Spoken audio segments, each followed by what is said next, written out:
साथ ही bell icon दबाना बिल्कुल मत भूलिएगा ताकि आप लोगों को हमारे सभी वीडियो की नोटिफिकेशन सबसे पहले मिल सके। एक और ज़रूरी सूचना, देखिए आज का जो ये करंट अफेयर का वीडियो है ये आप लास्ट तक देखेंगे क्योंकि आप लोगों के लिए काफ़ी सारे अनाउंसमेंट करने हैं जो कि चैनल से भी रिलेटेड है और आपकी स्टडी से भी रिलेटेड है, इसलिए वीडियो को लास्ट तक ज़रूर देखिए। स्टार्ट करते हैं हमारा पहला क्वेश्चन। हाल ही में विश्व दयालुता दिवस और राष्ट्रीय आयुर्वेद दिवस ये दोनों कब मनाए गए हैं? तो ये दोनों भी हाल ही में मनाए गए हैं 13 नवंबर को। तो वन बाय वन हम दोनों के ही बारे में डिस्कस कर लेते हैं। सबसे पहले यदि हम बात करें विश्व दयालुता दिवस की यानी कि वर्ल्ड काइंडनेस डे की, तो ये दिवस क्यों मनाया जाता है?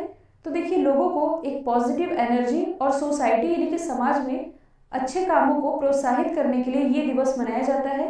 और इस बार जो विश्व दयालुता दिवस मनाया गया इसकी थीम थी the world we make inspire things. अब यदि हम बात करें राष्ट्रीय आयुर्वेद दिवस की यानी कि नेशनल आयुर्वेद डे की, तो देखिए जो प्रसिद्ध आयुर्वेदाचार्य रहे थे या इन्हें आप कह सकते हैं आयुर्वेद के जनक, इनका नाम था धन्वंतरी और इन्हीं के जन्म दिवस को हम मनाते हैं राष्ट्रीय आयुर्वेद दिवस के रूप में। यदि हम अदर ऑप्शन को डिस्कस करें तो 10 नवंबर को मनाया गया है शांति और विकास के लिए अंतर्राष्ट्रीय विज्ञान दिवस यानी कि इंटरनेशनल साइंस डे, जबकि भारत में जो राष्ट्रीय विज्ञान दिवस है ये मनाया जाता है 28 फरवरी को। 11 नवंबर को मनाया गया है नेशनल एजुकेशन डे यानी कि राष्ट्रीय शिक्षा दिवस, जबकि अंतर्राष्ट्रीय शिक्षा दिवस ये मनाया जाता है 24 जनवरी को। 12 नवंबर को 3 इम्पॉर्टेंट डे मनाए गए हैं। एक तो है इंटरनेशनल निमोनिया डे, दूसरा है नेशनल बर्ड डे यानी कि राष्ट्रीय पक्षी दिवस, और तीसरा है लोक सेवा प्रसारण दिवस। ये तीनों ही मनाए गए हैं 12 नवंबर को। हाल ही में किस राज्य ने प्रोजेक्ट एयर केयर की शुरुआत की है? तो प्रोजेक्ट एयर केयर इसकी शुरुआत अभी हाल ही में की गई है हरियाणा गवर्नमेंट के द्वारा। हरियाणा के जो मुख्यमंत्री हैं मनोहर लाल खट्टर जी, इन्होंने गुड़गांव में बढ़ते हुए वायु प्रदूषण यानी कि एयर पॉल्यूशन से निपटने के लिए इस प्रोजेक्ट एयर केयर की शुरुआत की है, जिसके अंतर्गत वायु प्रदूषण की गुणवत्ता में सुधार लाने के लिए गुड़गांव में 65 वायु स्टेशन स्थापित किए जाएंगे। वायु इसकी फुल फॉर्म बनती है विंग ऑग्यूमेंटेशन प्योरीफाइंग यूनिट। ये काफ़ी चर्चे में भी रहा था और यही वायु स्टेशन ये स्थापित किए जाएंगे गुड़गांव में ताकि जो एयर क्वालिटी है इसमें सुधार लाया जा सके। अब यदि हम बात करें हरियाणा की, तो इसकी राजधानी क्या है? चंडीगढ़। मुख्यमंत्री कौन है? तो अभी मैंने बताया है मनोहर लाल खट्टर। राज्यपाल तो ये हैं Satyadev Narayan Arya. Important national park की यदि बात की जाए तो सुल्तानपुर नेशनल पार्क और कलेसर नेशनल पार्क, ये दोनों स्थित है हरियाणा में। आप लोगों ने प्रसिद्ध सूरज कुंड मेले के बारे में ज़रूर सुना होगा। ये जो सूरज कुंड मेला है ये हरियाणा में लगता है, हरियाणा के फरीदाबाद में। इसके अलावा हाल ही में जो एनीमिया इंडेक्स रिलीज़ किया गया इसे टॉप किया था हरियाणा ने ही। और देखिए जो मैं आप लोगों को बता रही थी कि आप लोगों के लिए आज क्या स्पेशल ऑफर है, तो आप लोगों के लिए आज मेगा ऑफर है दिवाली का, और ये जो ऑफर है ये लिमिटेड है, केवल 24 घंटे के लिए ओपन रहेगा। इसके बारे में मैं आप लोगों को बता देती हूँ। आप सभी जानते हैं लास्ट 10 मंथ्स की जो वन लाइनर करंट अफेयर की PDF है ये ऑलरेडी लॉन्च की जा चुकी है। इसके अलावा अक्टूबर मंथ की जो टॉपिक वाइज करंट अफेयर की PDF है ये भी लॉन्च हो चुकी है। अब आप लोग जिसका काफ़ी समय से वेट कर रहे थे ऑनलाइन स्टडी पॉइंट की जो लास्ट 10 मंथ्स की करंट अफेयर की PDF है with detailing with extra fact वाली, जिसमें कि जनवरी 2020 से लेकर के 31 अक्टूबर 2020 तक का डेटा कवर कराया गया है और इसमें सभी current affair topic wise cover कराए गए हैं, जिसमें आप लोगों को नेशनल अपॉइंटमेंट अलग से मिलेगी, इंटरनेशनल अपॉइंटमेंट अलग से, sports awards, brand ambassador, GI tag, event summit, ranking index, ये सभी आप लोगों को टॉपिक वाइज मिल जाएंगे। और ये जो PDF है ये आप लोगों के लिए ऑफर में केवल 24 घंटे के लिए ओपन है। देखिए आपके आगामी किसी भी एग्जाम के पॉइंट ऑफ व्यू से ये मोस्ट इंपॉर्टेंट PDF है। और एक रिक्वेस्ट मैं आप लोगों से करना चाहूँगी, जो लोग इस PDF का प्रिंट आउट निकलवाते हैं वो लोग प्लीज़ मत निकलवाइए। और ऐसा करने के लिए मैं आप लोगों को इसलिए बोल रही हूँ क्योंकि आज मैंने ये करंट अफेयर की PDF डिटेल वाली खुद भी पढ़ी है, और यकीन मानिए यदि आप समय निकाल के केवल एक दिन करंट अफेयर को देंगे तो एक दिन में आप लोगों के लास्ट 10 मंथ्स की जो करंट अफेयर की PDF है ये आप अच्छे से पढ़ सकेंगे। तो इसके लिए प्रिंट आउट निकलवा करके आप अपने पैसे वेस्ट बिल्कुल मत कीजिए। और इस पीडीएफ को मैंने खुद भी चेक किया है, बहुत अच्छी पीडीएफ है। आई एम श्योर आप लोग सेटिस्फाइड होने वाले हैं, क्योंकि आप सभी जानते हैं कि अभी दिसंबर से एग्ज़ाम्स वगैरह भी स्टार्ट होने वाले हैं, और कोरोना के कारण जिनकी पढ़ाई नहीं हो पाई है, जिन्होंने नोट्स नहीं बना पाए हैं, तो उनके लिए ये बेनिफिट है कि आप इस पीडीएफ को परचेस करें और अपनी स्टडी कंटिन्यू करें। तो लास्ट 10 मंथ की जो करंट अफेयर की डिटेल वाली पीडीएफ है, ये आप लोगों के लिए केवल 24 घंटे के लिए ऑफर में है 28 रुपीज़ में। ध्यान दीजिए 60% ऑफ है, जबकि जो मैथ्स के हैंड रिटन नोट्स हैं ये आप लोगों को ऑफर में 40 रुपीज़ में मिल जाएगी। तो ये सुनहरा मौका अपने हाथ से बिल्कुल ना जाने दें। डिस्क्रिप्शन बॉक्स में लिंक दी हुई है, आप जाकर के परचेस कर सकते हैं। हाल ही में भारतीय मूल के किस व्यक्ति को अमेरिका का नया चीफ ऑफ स्टाफ नामित किया गया है? तो अमेरिका के नए चीफ ऑफ स्टाफ ये नामित किए गए हैं काश पटेल, जो कि भारतीय मूल के हैं। कई जगह आप लोगों को इनका नाम कश्यप प्रमोद पटेल ये भी लिखा दिखेगा, तो एक ही है काश पटेल या कश्यप प्रमोद पटेल।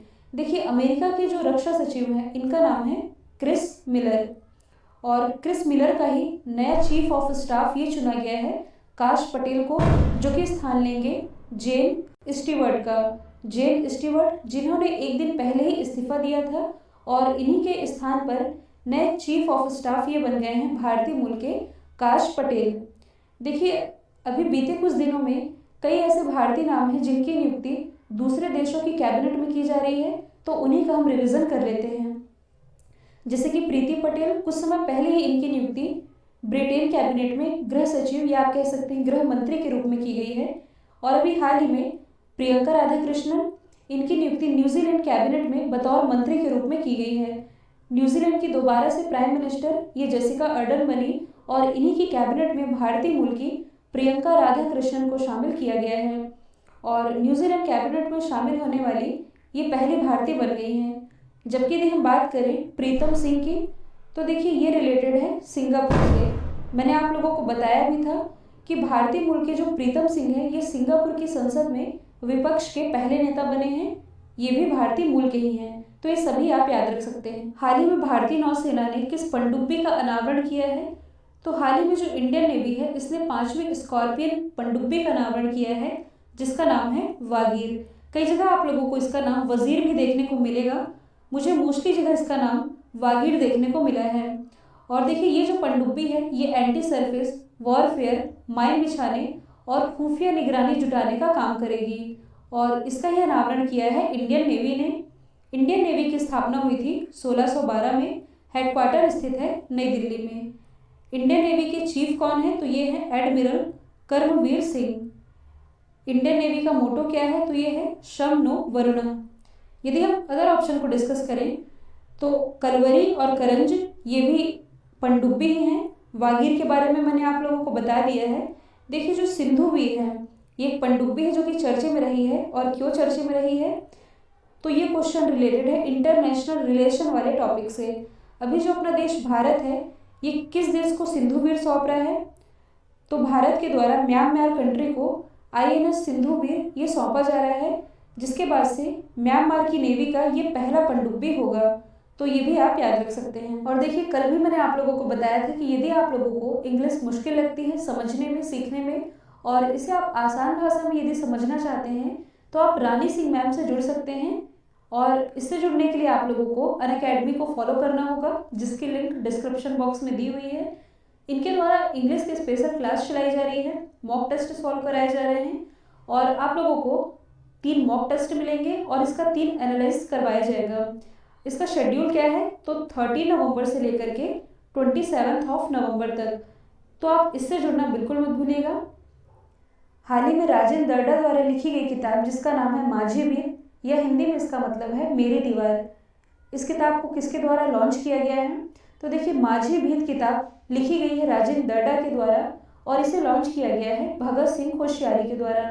भगत सिंह कोश्यारी वैसे ये तो महाराष्ट्र के राज्यपाल हैं, लेकिन ये भी हाल ही में गोवा के भी राज्यपाल का एडिशनल चार्ज संभाल रहे हैं, क्योंकि गोवा के जो राज्यपाल थे सत्यपाल मलिक, इनकी नियुक्ति भी हाल ही में मेघालय के राज्यपाल के रूप में कर दी गई है। इसलिए महाराष्ट्र और गोवा दोनों के ही राज्यपाल का चार्ज संभाल रहे हैं भगत सिंह कोश्यारी, और इन्हीं के द्वारा इस किताब को लॉन्च किया गया है, जिसका नाम है माझी भीत। और देखिए यह किताब राजेंद्र अड्डा के चुनिंदा फेसबुक पोस्टों का संकलन है, जो कि पिछले 4 वर्षों में लिखे गए विभिन्न मुद्दों से संबंधित है।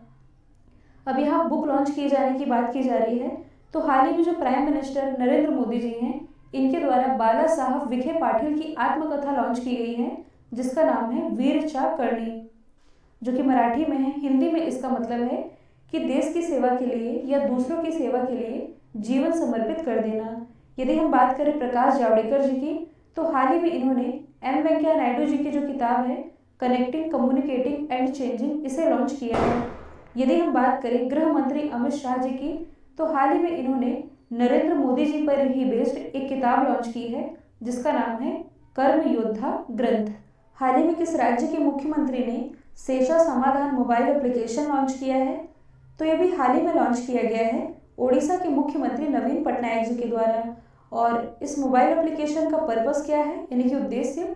तो देखिए बेसिकली किसानों द्वारा सिंचाई को लेकर के जो भी प्रॉब्लम फेस की जाती है, इसके लिए इस मोबाइल एप्लीकेशन को लॉन्च किया गया है। और इस एप्लीकेशन के लॉन्च होने के साथ ही किसानों को जल संसाधन विभाग के ऑफिस जाने की ज़रूरत नहीं होगी, बल्कि अब जो किसान हैं ये फोटो या वीडियो के थ्रू भी अपनी प्रॉब्लम ऑफिस पहुंचा सकते हैं। कहने का मतलब है कि उस एरिया की फ़ोटो या वीडियो बना करके जहाँ किसानों को सिंचाई के लिए पानी की प्रॉब्लम हो रही है, इसका फ़ोटो या वीडियो बना करके ये जल संसाधन विभाग के ऑफिस भेज सकते हैं। इसी पर्पज़ से इस एप्लीकेशन को लॉन्च किया है ओडिशा गवर्नमेंट ने। आप मैप में देख सकते हैं ओडिशा की लोकेशन, इसकी राजधानी भुवनेश्वर, और भुवनेश्वर में इसी साल खेलो इंडिया यूनिवर्सिटी गेम्स के पहले संस्करण का आयोजन किया गया था। मुख्यमंत्री अभी मैंने बताया है नवीन पटनायक, राज्यपाल तो ये हैं गणेशी लाल। यहाँ से लोकसभा सीटें आती हैं 21, राज्यसभा सीटों की संख्या 10, विधानसभा सीटें ये आती हैं 147। भारत में जो सबसे खारे पानी की झील है चिल्का झील, ये ओडिशा में स्थित है। इसके अलावा एक बांध है जिसका नाम है हीराकुंड बांध। कई बार एग्जाम में पूछा जाता है कि ये किस नदी पर बनाया गया है, तो ये बनाया गया है महानदी पर। और इम्पॉर्टेंट नेशनल पार्क यदि हम बात करें तो सिमलीपाल नेशनल पार्क और भीतरकनिका नेशनल पार्क, ये दोनों स्थित है ओडिशा में ही। विदेश सचिव हर्षवर्धन श्रृंगला की मालदीव यात्रा के दौरान भारत और मालदीव के बीच कितने समझौतों पर हस्ताक्षर किए गए हैं? तो देखिए प्रेजेंट टाइम में जो हमारे विदेश मंत्री हैं ये तो हैं एस जयशंकर, विदेश सचिव ये है हर्षवर्धन श्रृंगला, जो कि भी हाल ही में मालदीव की यात्रा पर गए थे।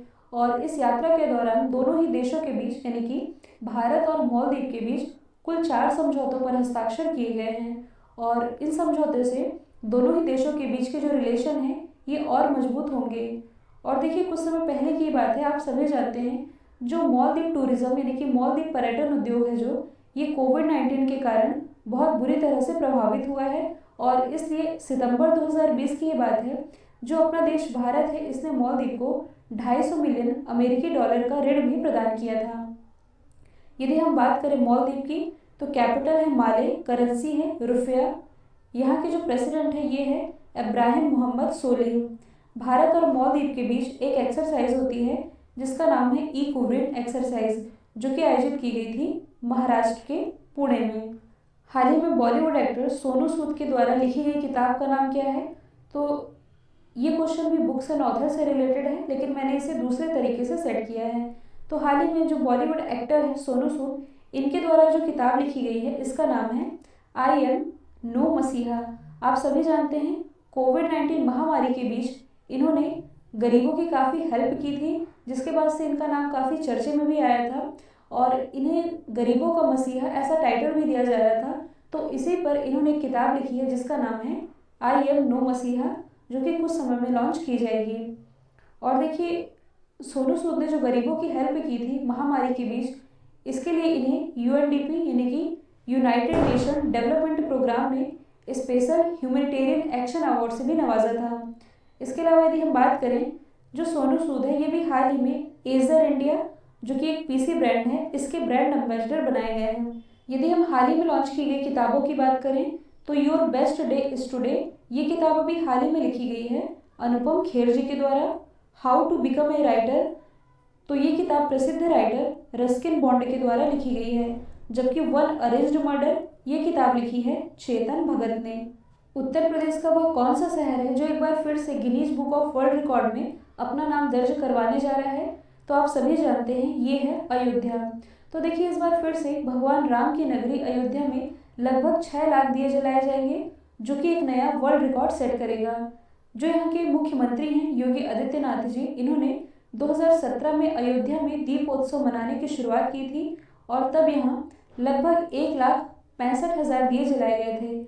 इसके बाद 2018 में लगभग 3.5 लाख दिए जलाए गए।